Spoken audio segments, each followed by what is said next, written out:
Bismillahirrahmanirrahim. Alhamdulillahirrabbilalamin. Wassalatu wassalamu ala asyrafil anbiya'i wal mursalin wa ala alihi wa sahbihi ajma'in. Assalamualaikum warahmatullahi wabarakatuh. Waalaikumsalam Ustazah. Okey, Alhamdulillah ya, kita bertemu lagi pada hari ini untuk meneruskan PDPR kita. Untuk kali ini Ustazah nak masuk tajuk baru ya. Tajuk baru ni merupakan tajuk yang terakhir dalam bidang sirah. Kita dah banyak tajuk kita yang dah habis. Macam Al-Quran pun dah habis. Jadi bila dah habis tu, sebab kita tak boleh buat BIG, macam agak susah lah sikit kalau Ustazah baca kamu ikut, Ustazah baca kamu ikut kan. Mungkin kita akan buat tasmik lah. Bermula minggu ini kita buat tasmik. Kemudian macam tajuk ulum ni, kita tengok dulu mana ada 1, 2, 3 tajuk je lagi yang belum habis. Yang untuk sirah ini adalah tajuk terakhir ya, tajuk kewafatan Nabi Muhammad sallallahu alaihi wasallam. Bila maksudnya kamu dah belajar cerita tentang Nabi Muhammad ni dari tahun 1 ya, macam mana kelahiran Nabi, kemudian dia membesar, kemudian mendapat wahyu, jadi rasul, sehinggalah ke tajuk sekarang ini, tajuk yang terakhir kamu di sekolah rendah, bercerita tentang kisah kewafatan Nabi Muhammad ya. Jadi lepas nanti habis dia, maksudnya sepatutnya kamu dah hadam, dah kenal sungguh dengan Nabi Muhammad dari lahir dia sampai sampai wafat nanti ni, kita belajar ini ni. Okey, nanti kamu masuk form 1 nanti, masuk tingkatan 1 dah tajuk lain pula. Okey. Jadi tajuknya mungkin lebih mendalam ya. Tentang kisah kerajaan pula ke ya, kerajaan Islam, bagaimana kerajaan Islam itu berkembang dan sebagainya ya. Masuk cerita khalifah-khalifah ya, iaitu ketua-ketua pemimpin selepas kewafatan Nabi, pemimpin Islam. Okey. Jadi hari ini kita akan masuk tajuk yang terakhir. Nak ikutkan tajuk ni, satu tajuk yang sangat sedih dan menceritakan tentang kewafatan Nabi Muhammad sallallahu alaihi wasallam. Okey. Kita baca doa dahulu. Danish Aiman. Danish Aiman bacakan doa. Yang lain amin. Bismillahirrahmanirrahim. Allahumma aftah alaina hikmataka wa syur alaina min khazaini rahmatika ya arhamar rahimin. Amin. Amin. Okey, terima kasih Danish Aiman. InsyaAllah mudah-mudahan pembelajaran kita diberkati. Kamu mendapat keberkatan daripada doa. Pelajaran apa yang kamu akan dapat ini akan kamu ingat selama-lamanya ya, insyaAllah. Okey, kita mulakan pelajaran kita pada hari ini. Yang pertama, murid dapat menerangkan peristiwa sebelum dan semasa kewafatan Nabi dengan betul. Kedua, menguraikan reaksi para sahabat. Kita nak tengok macam mana reaksi sahabat apabila mendengar kisah kewafatan Nabi ni dan kesan daripada peristiwa dengan baik ya. Kesan peristiwa kewafatan Nabi ni. Kemudian dapat merumus iktibar pengajaran daripada peristiwa kewafatan Nabi. Kriteria kejayaan, menyatakan satu peristiwa. Dia ada banyak peristiwa. Kurang dapat menyatakan satu pun okey dah ya. Satu peristiwa sebelum dan semasa. Kemudian menghuraikan reaksi seorang. Dia ada beberapa orang, dapat seorang sahabat pun okey dah. Dan 2 kesan peristiwa dan merumuskan 2 iktibar daripada peristiwa kewafatan Nabi. Okey, jom kita belajar. Inilah dia. Kalau dalam buku teks kamu tu, kalau mula-mula sekali dia akan tunjukkan gambar makam kan, dia akan tanya di manakah makam Nabi. Siapa tahu kat mana makam Nabi? Kat Madinah. Ada yang tahu? Di Madinah, betul? Kat Madinah. Lebih khusus lagi, kat Madinah tu dekat mana? Masjid Nabawi, Ustazah. Ya, betul. Makam Nabi ya, dalam Masjid Nabawi di Madinah tu. Okay, Nabi pesan makamkan dia di situ. Jadi sekarang kalau kita pergi berziarah, kita pergi menunaikan haji ataupun umrah dan haji, aktiviti dia semua dekat Mekah. Semua kat Mekah. Majoriti lah. Kalau keluar Mekah pun sikit je, tak jauh ke Arafah, ke Mina. Dia tak sampai Madinah. Dekat Madinah tak ada aktiviti untuk menunaikan haji dan umrah tu. Cuma ni orang akan pergi macam kita lah, kalau kita pergi buat umrah, buat haji nanti, kita akan pergi juga ke Madinah. Sebab di sana ada, tu dia, ada makam Nabi di Masjid Nabawi. Ada satu kawasan tu, makam Nabi tu dinamakan dengan Raudhah, kawasan Raudhah, taman-taman. Okay. Jadi kat situ Nabi pernah bercakap, bersabda dekat hadis dia, dalam salah satu hadis dia, Nabi kata, siapa yang menziarahi makam aku seolah dia menziarahi aku semasa aku hidup. Macam tu. Jadi kalau kita macam nak jumpa dengan Nabi, kita nak jumpa secara live tak boleh dah lah, sebab Nabi dah wafat kan, dah lama. Jadi kalau nak jumpa Nabi, pergilah ke makam dia, ziarah kubur dia, makam dia. Okay? Sebab tu orang akan pergi. Bila buat umrah, berhaji, kalau tak pergi Madinah, rugilah. Sebab kita nak berjumpa dengan Rasulullah. Kan? Okay. Kita masuk ceritanya. Ni cerita tentang kewafatan Nabi. Detik terakhir kewafatan Nabi. Maksudnya ni sebelum Nabi wafat. Okey, detik-detik terakhir. Okey, yang pertama. Ada yang nak baca ke?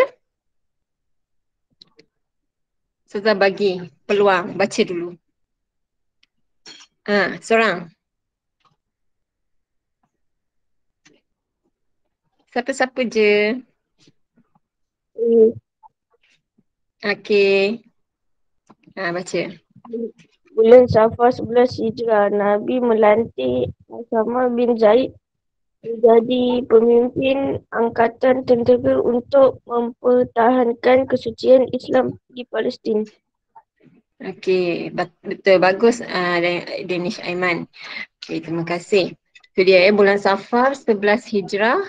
Nabi dah melantik Usamah bin Zaid. Ni cerita dalam buku teks kamu ni menjadi pemimpin angkatan tentera untuk mempertahankan. Maksudnya ada maksud waktu tu bulan Safar tu ada menghantar angkatan tentera di Palestin. Okey. Kemudian yang kedua. Siapa lagi nak baca?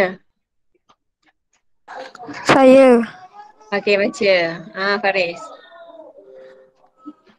Tiba di Al-Jarf. Al-Jarf. Dapat berita Nabi sakit. Ya, terima kasih Faris.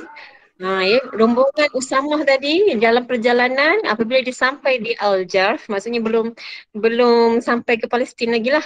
Okey. Dapat berita Nabi sakit. Maksudnya detik-detik Nabi sakit tu waktu bulan Safar. Bulan Safar. Kamu kan ingat bulan-bulan dalam Islam ni, Muharram, Safar. Maksudnya bulan 2 lah. Sebab tu 11 Hijrah, tahun ke-11 Hijrah. Ingat tahun tu. Okey. Kemudian seorang lagi baca. Siapa lagi nak baca?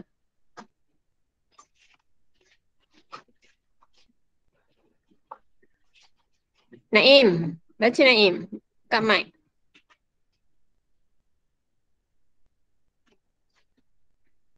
Apa?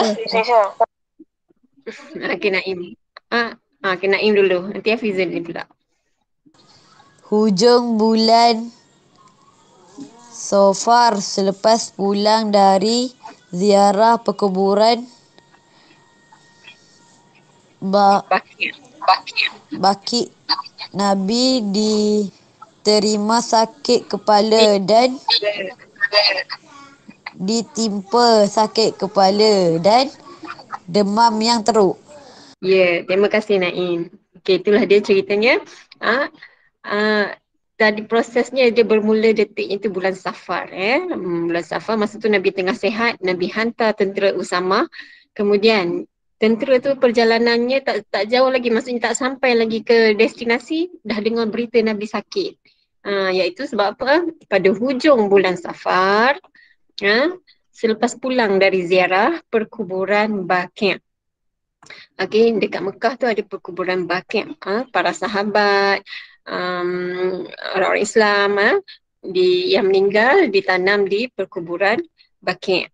Okey, kita pun kalau ada di kalangan kita sekarang ni pun, kalau kita meninggal di sana kan ada orang yang pergi buat umrah, pergi buat haji, lepas tu sampai ajal kat sana, ada orang akan tanam di sini jugalah, perkuburan Baqi'. Okey. Okey, pada hujung bulan Safar, selepas Nabi pulang dari ziarah perkuburan Baqi', balik dari ziarah kubur, Nabi ditimpa sakit kepala. Nabi dah tiba-tiba rasa sakit kepala. Nabi ni dia jarang sakit ya. Dia bukannya orang yang jenis sakit. Selalu dia seorang yang sihat, cergas. Nabi paling pandai jaga kesihatan. Kan macam-macam tips kesihatan yang kita dapat daripada Nabi Muhammad SAW kan. Orang yang paling sihat, yang paling kuat. Kemudian dia jarang sangat sakit, tapi bila dah sampai waktu sekarang tu dia sakit kepala dan demam. Demam yang teruk sampai lembik lah. Ya. Nak kata Nabi pun, kekasih Allah pun diuji ya. Sewaktu nak menuju kepada ajal dia diuji dengan penyakit juga. Tapi tak adalah sakit yang teruk, kanser ke apa benda ke kan. Tapi ada sakit. Okey, kita ni lagi tak tahulah macam mana Allahualam nanti akan datang kan. Sampai waktu kita ni macam mana pula kita ni. Okey. Kemudian seterusnya.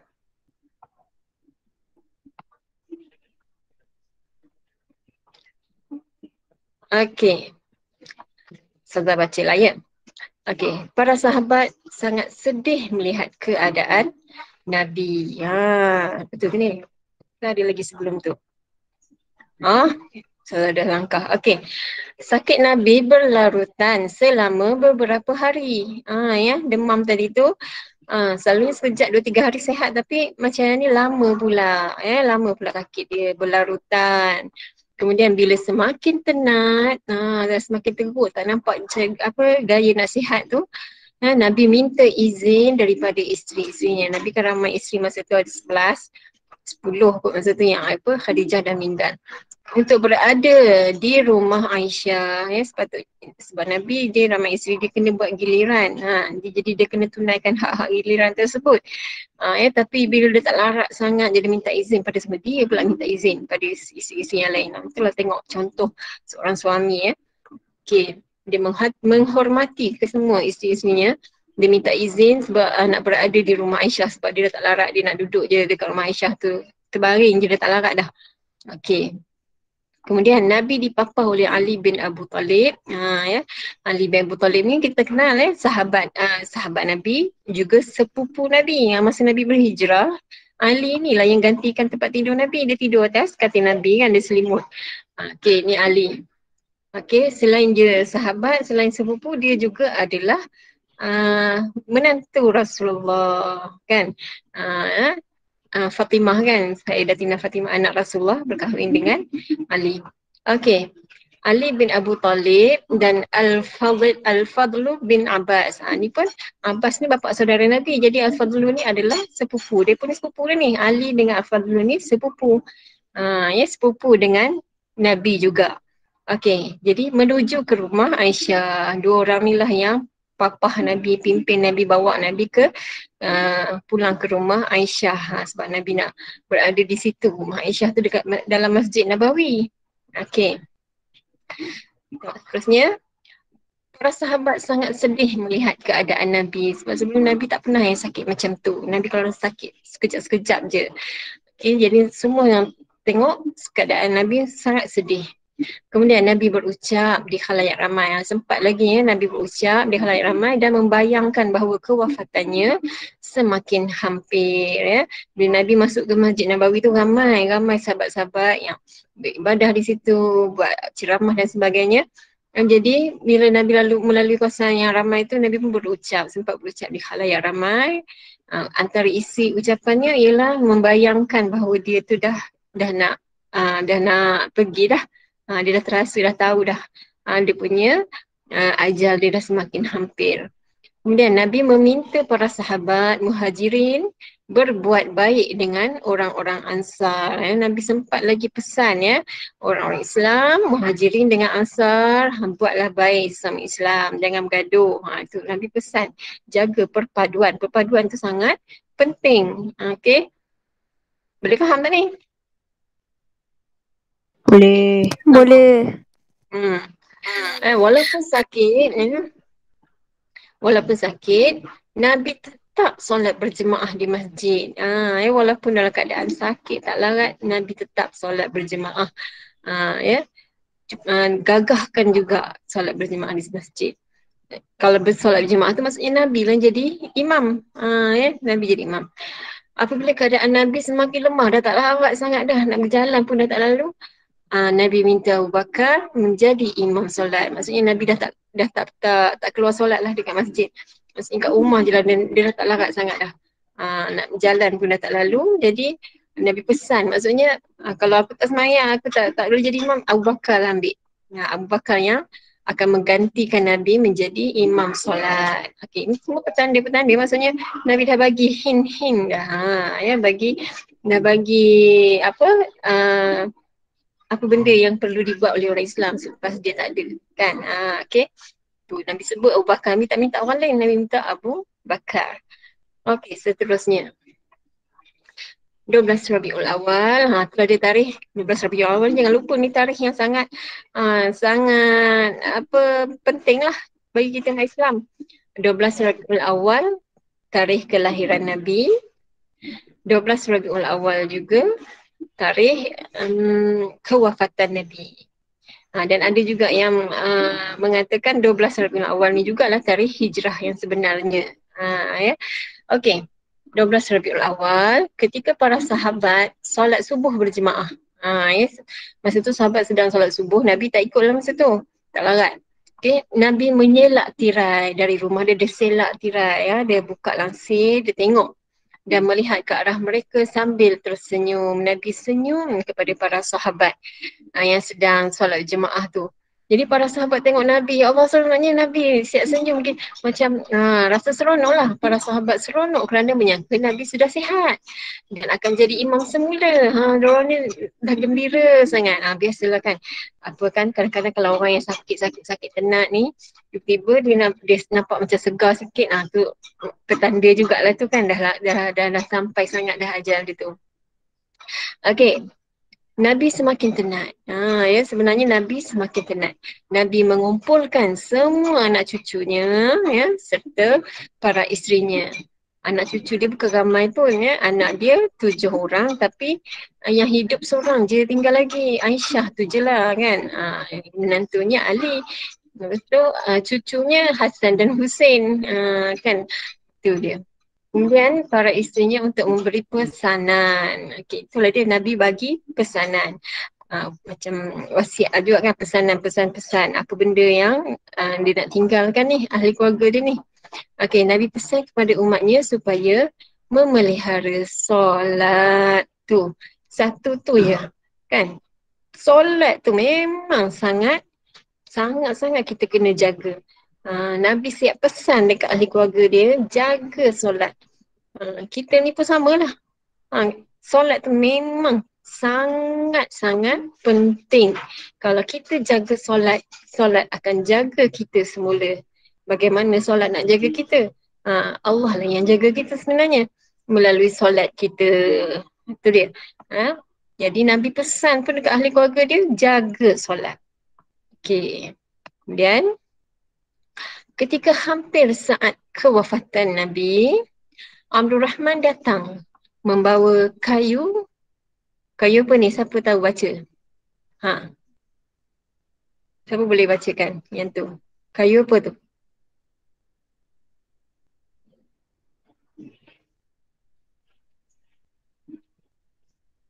Buka mic. Kayu apa? Kayu jati. Kayu jati salah. Kayu apa ni? Pandai baca tak lu? Sin, waw, alif, kaf. Suak. Kayu suki. Kayu siwak. Siwak. Bagus. Ya, kayu siwak. Kayu siwak ni kayu apa tadi? Siapa sebut tadi? Kayu apa kayu siwak ni? Siwak. Kayu Siwak. sugi. Siwak tu bahasa Arab, sugi tu bahasa Melayu, kan? Kayu sugi ataupun kayu siwak. Siwak tu jenis kayu dia tu. Jenis kayu tu kayu siwak. Okey. untuk bersugilah. Gosok gigi. Nak kata kalau kita tak ada kayu sekarang ni berus gigi lah kan. Itu yang Nabi minta. Waktu dah dekat-dekat sangat dah dengan kewafatan Nabi masa tu. Itu yang Nabi minta, bawakan dia kayu siwak, kayu sugi. Okey, kemudian Nabi memberi isyarat kepada Aisyah yang Nabi hendak bersiwak, Nabi nak bersugi. Pergi mana? Pada masa itu Nabi berada di pangkuan Aisyah. Nabi dah terbaring je dekat atas pangkuan Aisyah, dia tak larat dah. Nak gosok gigi pun kena minta tolong Aisyah, tolong gosokkan gigi dia. Ya. Gosok gigi siwak ni dia tak payah nak pakai air ke apa, dia macam gosok-gosok dekat celah-celah gigi tu bagi keluar apa-apa makanan. Macam tu. Jadi nak kata betapa pembersihnya Nabi ya. Di saat tak kala dia nak bertemu dengan Allah, dia dah tahu dah ajal dia tu dah dekat. Yang dia nak bertemu dengan Allah, dia nak keadaan dia bersih. Bersugi siap-siap. Memang bersugi ni memang Nabi sangat menganjurkan. Nabi kata kalau tak memberatkan umatku, aku nak umatku bersugi ataupun gosok gigi setiap kali berwuduk gosok gigi. Tu Nabi kata. Kalau kita nak berwuduk, kalau wuduk wajib, kita nak berwuduk, solat wajib kita 5 waktu sehari semalam kan. Jadi bersugi 5 kali. Kan lagi banyak sebenarnya yang Nabi anjurkan, Nabi suruh kita buat.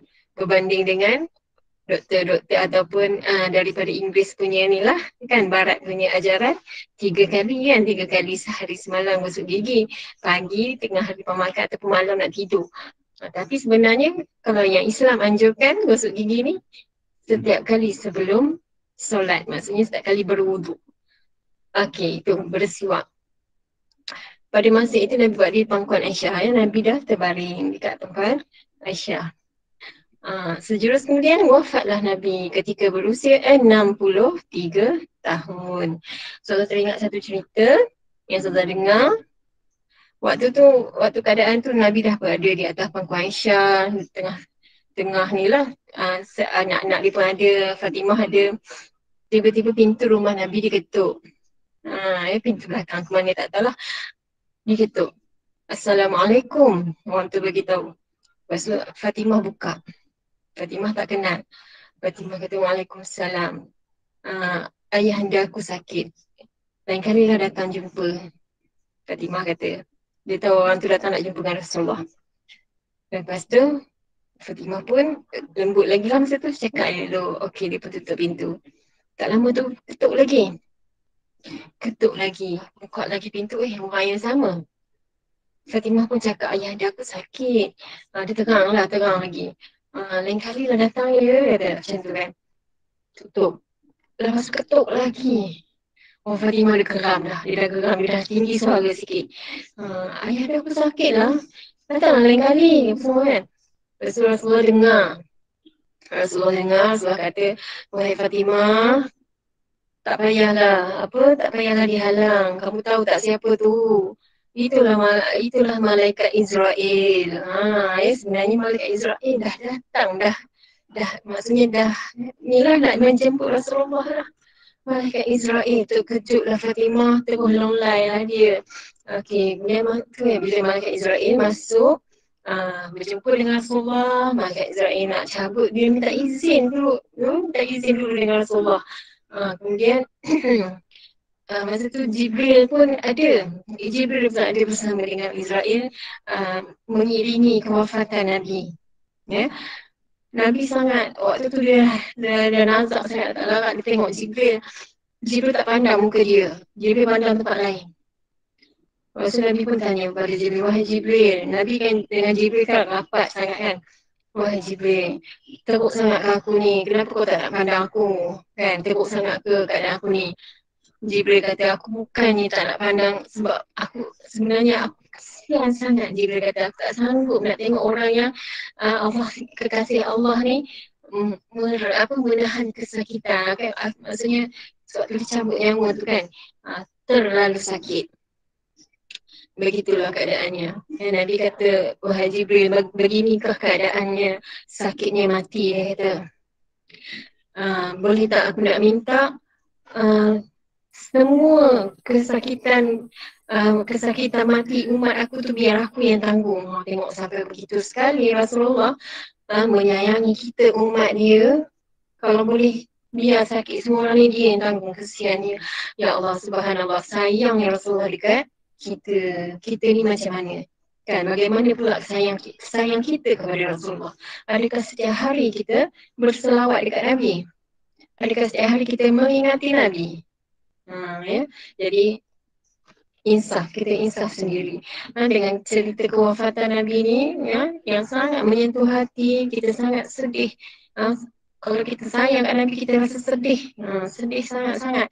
Dan dengan kemergian seorang yang sangat kita cintai, kan.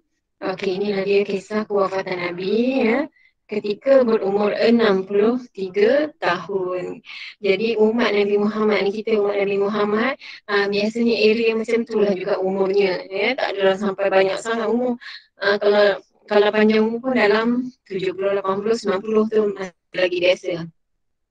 Kalau 100 lebih, 200 lebih tu umat Nabi Muhammad dia tak sampai umur macam tu. Tapi kalau umat yang terdahulu, Nabi Ibrahim, Nabi Nuh kan, Nabi Nuh sampai berapa ratus tahun umur dia. Jadi umat dia memang umur panjang-panjang juga. Kita umat Nabi Muhammad umur takat 63, kita pun lebih kurang macam tu. Kalau tak cepat lagi, lewat sikit. Macam itulah kan. Jadi kita ni kenalah sentiasa bersedia. Okey. Kita tengok pula reaksi para sahabat terhadap berita kewafatan Nabi. Okey. Suasana pilu, para sahabat sangat sedih dan berduka cita ya. Bila dengar tentang kewafatan Nabi, suasana menjadi sangat pilu, senyap semua kan. Semua orang yang bersedih. Kemudian yang kedua, Abu Bakar terus ke rumah Aisyah. Aisyah tu anak Abu Bakar kan, isteri Rasulullah. Abu Bakar terus bila dengar dia cerita tentang Rasulullah wafat, Abu Bakar terus pergi ke rumah Aisyah dan masuk kampus. Okey, beliau melihat sendiri jenazah Nabi. Abu Bakar dia tengok sendiri, nak pastikan betul ke tidak ni Nabi dah wafat ni. Beliau melihat sendiri jenazah Nabi lalu menangis kesedihan. Abu Bakar menangis kesedihan. Beliau mencium jenazah Nabi lalu keluar menemui para sahabat. Dia keluar jumpa dengan semua sahabat yang berada di luar rumah Nabi dan mengesahkan betul lah cerita kewafatan tersebut. Beliau menenangkan Umar tu. Masa tu semua menjadi macam huru-hara pun ada sikit, macam sedih sangat-sangat pun ada. Jadi keadaan macam bercampur baur kan. Ada setengah sahabat, yang ni Umar sangat terperanjat dan sukar mempercayainya. Umar Al-Khattab lah ya. Umar Al-Khattab beliau kan sahabat Rasulullah juga yang rapat. Sangat sayang pada Nabi sampai dia ni jenis baran kan. Umar ni asalnya sebelum Islam dia ni jenis baran. Dia tak boleh dengar benda-benda yang dia tak suka. Dia cepat marah. Jadi Umar macam waktu kewafatan Nabi pun dia jadi marah. Dia marah, dia macam apa, dia kata siapa yang kata Nabi mati siap. Dia nak marah, nak bunuh lah semua kan. Jadi dia macam tak boleh terima kenyataan. Tapi Abu Bakar lah yang menenangkan dia. Abu Bakar dalam satu ucapan, Abu Bakar kata, sesiapa yang menyembah Allah tak akan mati selamanya. Allah hidup selama-lamanya. Tetapi barang siapa yang menyembah manusia, termasuklah Nabi Muhammad kan, manusia akan mati. Sampai masa manusia akan mati juga. Tak kira lah dia seorang Nabi ke, orang biasa ke. Bila namanya manusia tidak akan kekal. Yang kekal hanya Allah Subhanahu Wa Taala. Jadi bila dah dipujuk-pujuk, barulah Umar macam sedar balik. Barulah dia tenang semula tu. Jadi keadaan suasana sewaktu kewafatan Nabi ada dua lah suasananya. Yang pertama sedih, semua sedih. Yang kedua ada satu pihak pula dia orang macam tak boleh terima kenyataan. Jadi macam huru-haralah sedikit. Okey. Itu cerita reaksi, antara reaksi para sahabat. Okey, seterusnya beberapa orang sahabat menguruskan jenazah Nabi. Okey. Sahabat-sahabat yang lain, ada beberapa orang sahabat yang lain uruskan jenazah Nabi.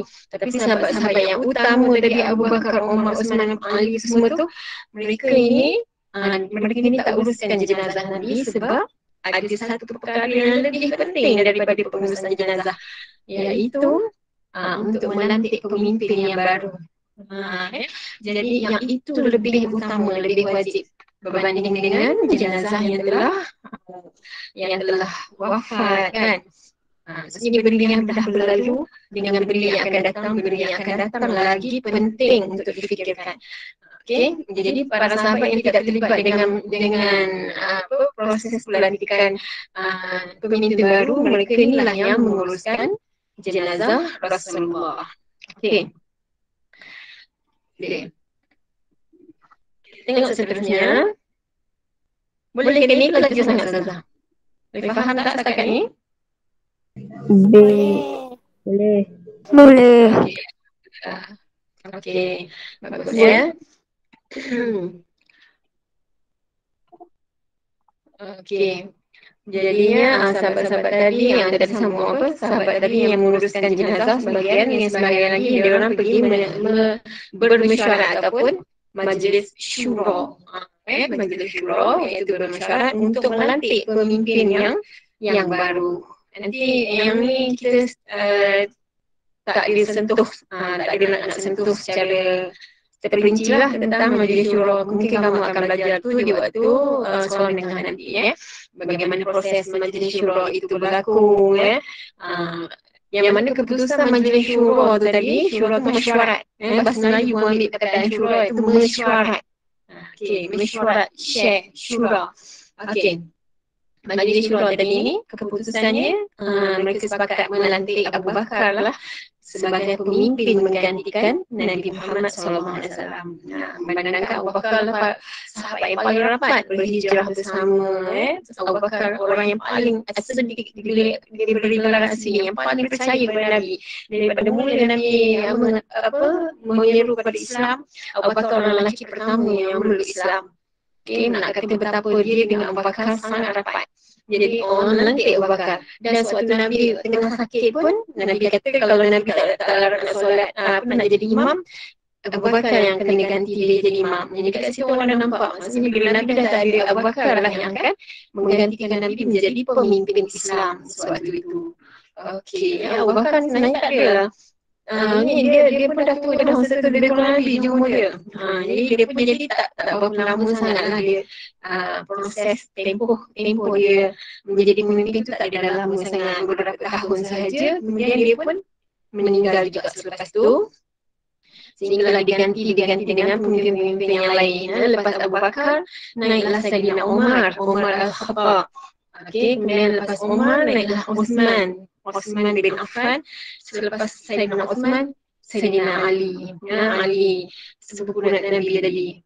Okay, itu khalifah, 4 khalifah yang utama. Selepas habis dia Ali, dah masa tu keadaan umat Islam waktu tu dia dah mula berpecah-pecah. Dia dah jadi inilah ada nak sabotaj pemimpin dan sebagainya. Jadi ambil alih kuasa, bermulalah empayar pemerintahan. Mula Umayyah, lepas tu Abbasiyah. Okey, kamu akan belajar di sekolah menengah nanti. Kena fokus nak belajar ni semua, nak belajar sejarah ni semua. Okey, kita tengok kesan daripada peristiwa. Peristiwa apa ni? Peristiwa kewafatan Nabi. Apakah kesan daripada peristiwa kewafatan Nabi? Yang pertama, keimanan para sahabat kepada Allah yang Maha Kekal dan Nabi Muhammad ada pesuruh Allah semakin kukuh. Sebelum ni memanglah percaya kan, memanglah beriman kepada Allah, beriman kepada Rasul. Tapi maksudnya masa tu Nabi depan mata dia orang, nak percaya, nak hadam benda tu betul-betul penghayatan dalam hati tu, kadang rupanya tak sampai. Sebab tu macam Sayyidina Umar, bila Rasul wafat, dia macam hilang emosi dia, dah tak dapat nak kawal emosi dan sebagainya.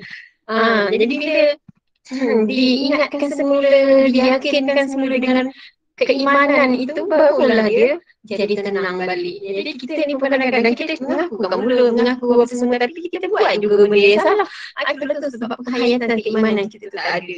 Jadi macam yang ni, keimanan para sahabat bila selepas wafat Nabi, barulah betul-betul kukuh. Oh, betul lah, Rasulullah tu manusia.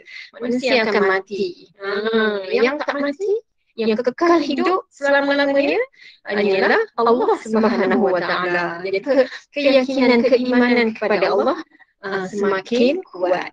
Okey, itu yang pertama Yang kedua, menjadikan Al-Quran dan Sunnah panduan hidup. Kesan daripada tu, sebab Nabi memang waktu Nabi masih hidup pun Nabi dah pesan, aku tak tinggalkan apa-apa pun melainkan dua perkara kepada kamu umat Islam. Apa dia dua perkara tersebut? Iaitu pertama Al-Quran, yang kedua Sunnah. Jadi umat Islam semakin berpegang kepada Al-Quran dan Sunnah. Sunnah tu maksudnya Sunnah Nabi lah. Selepas Nabi wafat, barulah orang boleh mengumpulkan sunnah-sunnah Nabi ni. Orang ni dengar cerita Nabi macam-macam ni, ambil, simpan. Proses pengumpulan sunnah Nabi, hadis Nabi ini berlaku kira dah lepas zaman khalifah rasanya. Sebabnya proses pengumpulan Al-Quran baru berlaku waktu zaman Khalifah Umar Al-Khattab yang mencadangkan, sebab waktu tu ramai ada orang yang menghafal Al-Quran ni wafat, meninggal juga. Sewaktu hidup bersama Rasulullah, mereka menghafal. Jadi macam benda tu tak ada masalah. Bila dah sampai satu masa, waktu proses pemerintahan Umar, tengok ramai orang dah meninggal, ramai yang menghafal, mereka tahu Al-Quran tu hilang macam tu saja. Dimulalah proses pengumpulan. Zaman Nabi tak ada lagi kitab Al-Quran tu, tak ada. Semuanya jenis di dada je semua. Semua menghafal je. Bila waktu Umar barulah ada proses pengumpulan, dikumpulkan orang ni hafal yang mana, ni hafal tu, disatukan semua, barulah dijadikan buku, dikumpulkan lah dalam kertas, kulit kayu dituliskan macam-macam.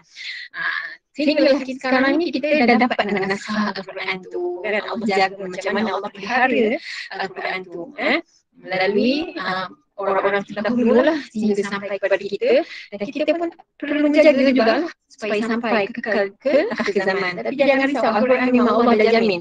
Al-Quran itu dia akan mukjizat, kan? Dia mukjizat, dia akan kekal sampai hari akhirat, dia tak akan berubah. Ada je orang nak buat onar, nak ubah, nak tipu kita. Ada je orang yang dapat detect. Kan zaman sekarang ni kan, orang buat digital lah benda, ada je yang kita dapat detect, ini salah, yang ini salah, yang ini maksudnya tak payah pakai. Kan, jadi Allah nak jaga sebenarnya. Allah memang dah janji, Allah akan jaga Al-Quran. Okey, Al-Quran dan Sunnah panduan hidup. Yang ketiga, para sahabat bersatu hati dan semakin mengukuhkan cara dakwah untuk menyebarkan Islam. Jadi sahabat-sahabat tadi semakin bersatu hati selepas kewafatan Nabi. Jadi macam kalau sebelum tu semua bergantung pada Nabi, bergantung apa-apa sikit tanya Nabi, apa-apa sikit tanya Nabi. Bila Nabi dah tak ada, jadi diorang macam bersatu lah, bincang sama-sama, semakin kukuh cara dakwah, buat idea macam mana nak menyebarkan lagi dakwah Islam. Jadi dari situ para sahabat dia semakin bersatu hati. Itu antara kesan daripada kewafatan Nabi. Kalau tak sebelum tu para sahabat semua bergantung pada Nabi je. Sikit biarlah Nabi yang fikir kan. Macam tu kan, bila Nabi dah tak ada, bila dah tak ada pemimpin, barulah kita pun mulalah berfikir kan. Macam tu lah juga, memang manusia kan macam tu. Kalau ada mak ayah, apa-apa hal mak ayah. Kalau kat rumah tu, sikit tanya mak, sikit tanya ayah kan. Bila mak ayah tak ada, mulalah kita nak buat apa ni, nak masak macam mana ni atau semua, nak makan macam mana, nak kena beli apa, kan, barulah berfikir. Kalau ramai adik-beradik bolehlah bersatu hati lah, berbincang kan. Okey, seterusnya sistem syura yang tadi saya sebut tadi. Sistem syura diteruskan dalam pemerintahan. Bermula kewafatan Nabi, maka wujudlah sistem syura. Para sahabat berbincang, bermesyuarat. Sebab masa zaman Nabi pun, Nabi suka macam tu. Nabi ajak sahabat-sahabat berbincang. Contohnya, waktu nak memperkenalkan azan kan. Waktu nak memperkenalkan azan, Nabi panggil para sahabat, bagi idea. Nak buat macam mana ni kita nak ajak orang nak ajak orang solat. Misalnya tak ada lagi azan. Nabi bincang, panggil sahabat-sahabat. Jadi orang ni bagi idea, bunyi loceng, orang ni bagi idea, tiup trompet, bagi idea macam-macam lah. Tapi idea-idea tu semua macam tak menarik dan ada menyerupai agama lain kan. Jadi Nabi tak setuju. Sampai tak jumpa idea tu, sampai kita dah bincang-bincang tak jumpa yang betul-betul wow. Jadi Nabi kita balik dulu. Nabi kata, nanti besok kita bincang. Kita pergi ke rumah, besok kita datang lagi. Rupanya bila balik macam tu, ada sahabat yang dapat mimpi. Ni kisah azan tu. Ada sahabat yang dapat mimpi yang berubah rasanya. Dia dapat mimpi. Bukan dia seorang, ada seorang lagi pun mimpi yang sama. Jadi besoknya bila berjumpa, dia mengutarakanlah apa mimpi yang dia dapat. Okay. Kemudian yang seorang lagi pun dia kata, sama macam tu. Jadi dalam mimpi dia, apa cara nak bagi tahu orang dia dengan cara melaungkan kalimah-kalimah tertentu. Jadi dia pun bagi tahu kalimah apa yang keluar dalam mimpi dia tu. Allahu Akbar, Allahu Akbar, asyhadu an la ilaha illallah, asyhadu anna Muhammadar Rasulullah, sampai habis. Jadi kat situ orang bila dengar, Rasulullah dengar, sahabat-sahabat yang lain dengar dalam mesyuarat tu, bila dengar idea tu semua setuju, sesuai. Kan? Ya. Tapi kita fikir, kenapa kena orang lain pula je mimpi, kenapa tak Nabi je mimpi? Maksudnya kat sini, kenapa tak Nabi je yang terus suruh macam tu kan? Hikmah kat sini macam-macam kita boleh fikirkan.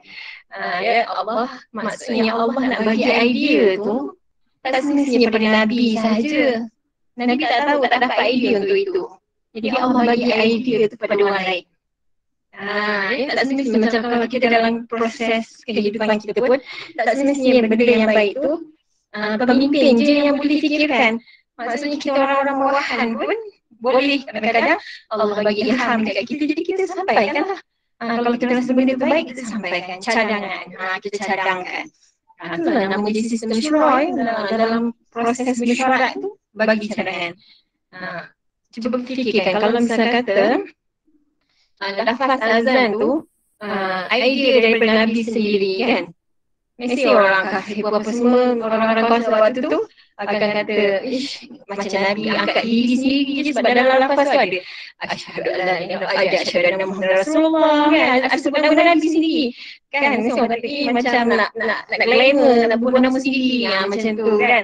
Mungkin itu hikmah antara satu hikmahnya sebab Allah turunkan idea itu kepada orang lain. Jadi orang lain tak boleh nak argue lah, maksudnya bukan Nabi yang cakap, bukan Nabi yang bagi idea tu, orang lain yang bagi idea tu, bukan Nabi dalam azan kan. Okey, itu ada contoh lah.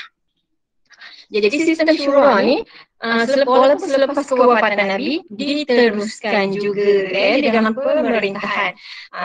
Jadi sistem syura yang selepas kewafatan Nabi, mesyuarat yang pertama ialah mesyuarat untuk melantik ketua baru yang menggantikan Nabi Muhammad. Okey, jadi walaupun sehingga selepas itu pun mereka masih meneruskan sistem syura. Dan sehinggalah sekarang kita pun kebanyakan kita pun mengambil sistem syura ini, mengambil iktibar kita serapkan dalam kehidupan kita kan. Kat mesyuarat pun ada sekolah, dekat sekolah pun ada mesyuarat kan. Dekat mana-mana kita akan biasa dengan mesyuarat, iaitu untuk perbincangan. Okey. Ini kesan, ada 4 kat situ antaranya lah. Kita terus masuk terusnya iktibar. Iktibar daripada peristiwa. Okey. Yang pertama, yakin Allah bersifat kekal, tiada mula dan akhir. Allah sahaja yang kekal. Makhluk lain semua tak kekal, semuanya akan berakhir. Kemudian hidup manusia hanya sementara sahaja. Kita ni manusia termasuklah Nabi pun walaupun Nabi tu kita rasa manusia yang paling hebat kat dunia, tapi tetap kehidupannya sementara.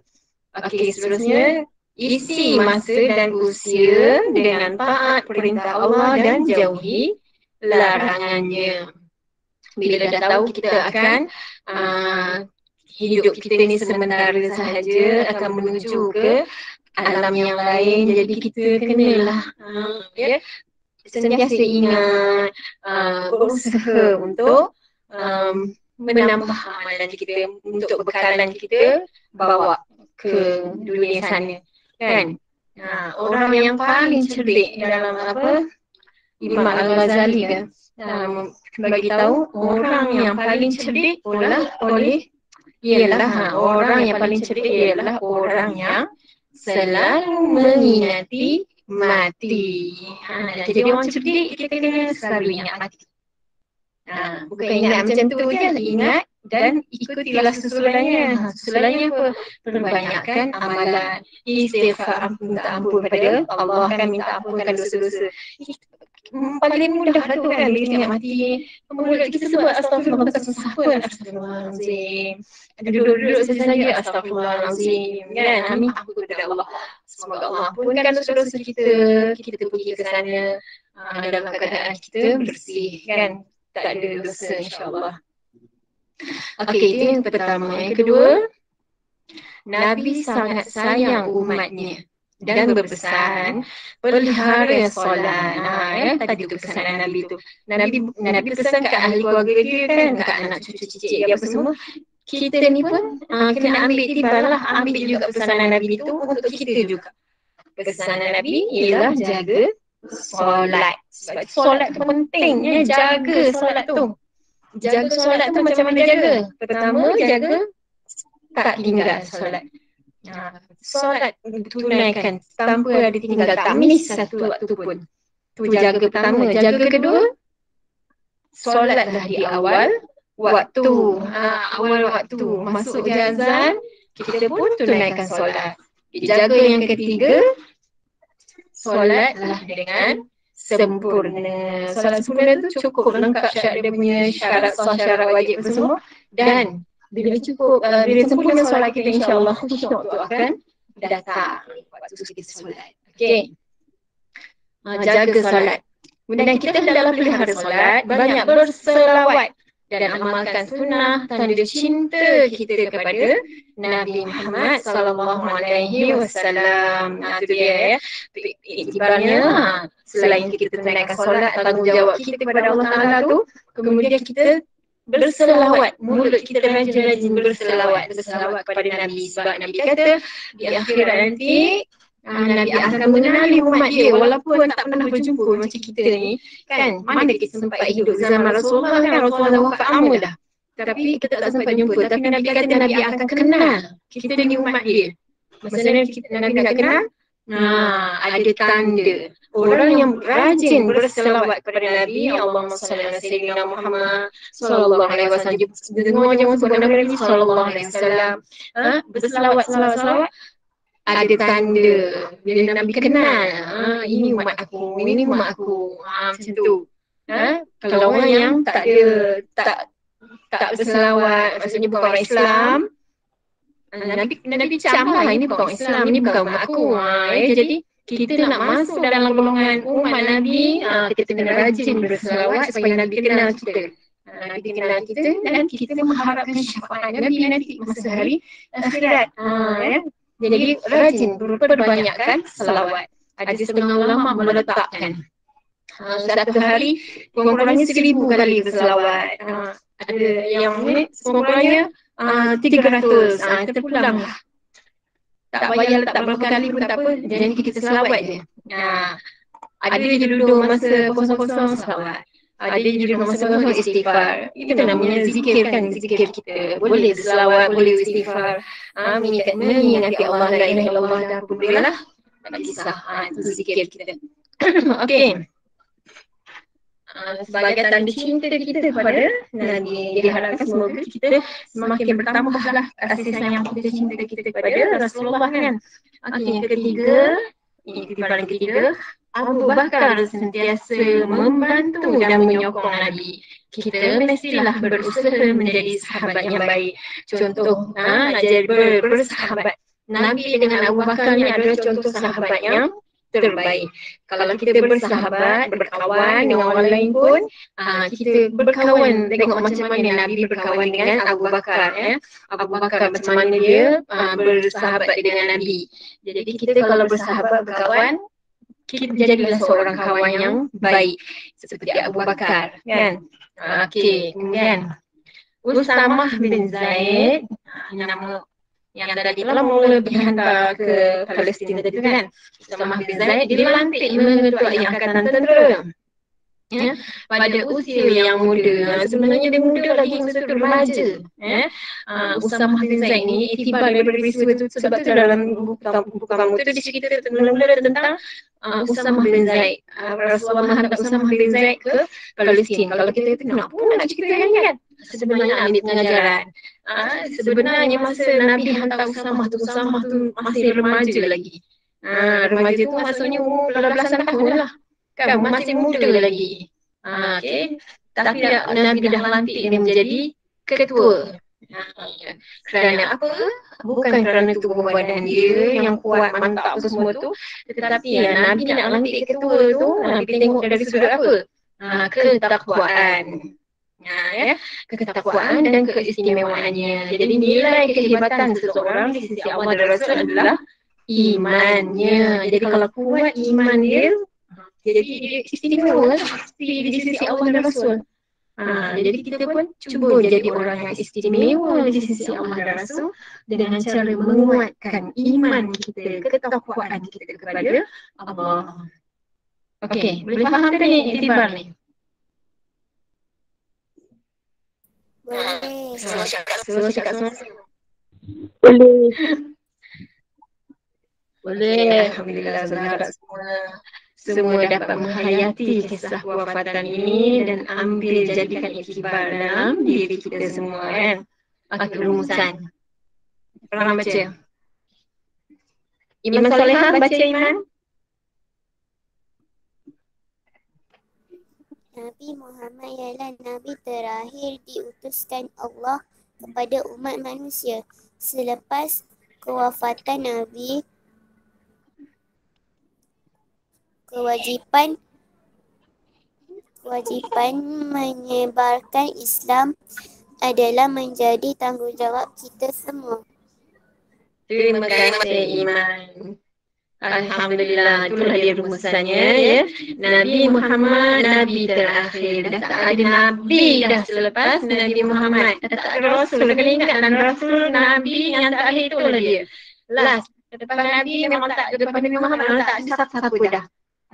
Diutuskan Allah kepada manusia. Jadi selepas wafat Nabi, kewajipan menyebarkan Islam adalah menjadi tanggungjawab kita semua. Dah tak boleh nak harap kat siapa, tak ada Nabi lain dah. Kita umat Islam ni lah yang akan menyebarkan ajaran Islam, menyambung dakwah Rasulullah. Seronok nak bincang satu perkara di sini. Sekarang dengan viral, kamu perasan, kamu dapat ke tak, saya tak tahulah. Tapi tengah viral cerita Sittah An-Nur. Dan apa? Aduh, ada pula orang sekarang ni, ada makcik tu. Makcik lah, dia muda lah berdasarkan rasanya. Dia sibuk menceritakan mimpi yang dia dapat. Ya? Dia kata dia dah dapat mimpi, nanti akan berlaku perang dunia ketiga. Semua orang akan pergi mencari Imam Mahdi di Mekah. Lepas tu macam negara Malaysia ni mula-mula nanti bermula dari Sabah, apa benda kena serang dah. Macam-macam lah. Kan? Ya. Kita maksudnya sekarang ni kalau dia nak mimpi, dia mimpi je lah. Kan? Tak payahlah nak mengajak orang percaya dengan mimpi-mimpi dia tu. Sebenarnya itu dah takut dia. Kita takut dia akan jadi terpesong akidah, ajaran sesat. Orang akan percaya dengan mimpi pula. Mimpi bukan mimpi orang lain, mimpi dia seorang tu je nak kena percaya. Mimpi dia tu sampai berjumpa dapat alamat daripada Allah SWT, macam-macam. Kita jadi benda ni semua, kita jangan racun otak kita dengan perkara macam itu. Kalau kamu dapat, sekarang kamu viral kat Malaysia ni benda ni. Kalau kamu dapat benda tu, kalau kamu nak tengok, kamu tengok, sekadar tengok, jangan percaya. Jangan percaya sebab kita benda ni kita tak boleh percaya. Dia bukan kalau Quran dan Sunnah kita boleh percaya 100%. Kalau sekadar mimpi ni mainan syaitan kan. Tak kira lah dia kata ni yang macam-macam semua tu, kita just jadikan hiburan, kita dengar sambil lalu macam tu je lah. Ambil tiba. Jangan nak percaya 100%. Kita kembali kepada Al-Quran dan Sunnah. Itu yang penting. Al-Quran dan Sunnah. Selagi tak ada dalam Al-Quran, tak ada dalam Sunnah disebut perkara macam tu, kita jangan percaya. Okey, itu pesan yang Ustazah lah. Sebab sekarang ni memang tengah masuklah keluar TV, berita semua dah benda-benda tu. Tengah lama dah makcik tu. Okey, inilah kesimpulannya. Kita kena ingat Nabi terakhir, Nabi Muhammad adalah yang terakhir sekali. Dah tak ada dah Nabi yang lain. Kalau ada orang mengaku kata dia dapat ilham daripada Allah, dia pun jadi utusan Rasulullah, utusan Allah juga, confirm tak ada. Pangkah awal-awal. Nabi kita yang terakhir, Nabi Muhammad lah sekali. Kalau selepas Nabi Muhammad yang kalau dapat ilham ke apa kan, itu bukan Nabi, bukan Rasul. Okey, boleh faham ya anak-anak semua? Yakinkan akidah kita, kuatkan pegangan akidah kita ni, insya-Allah kita tak akan terpesong. Okey, alhamdulillah. Okey, terima kasih semua. Jumpa lagi insya-Allah di lain waktu pula. Assalamualaikum warahmatullahi wabarakatuh. Waalaikumsalam. Terima kasih, Ustazah. Terima kasih.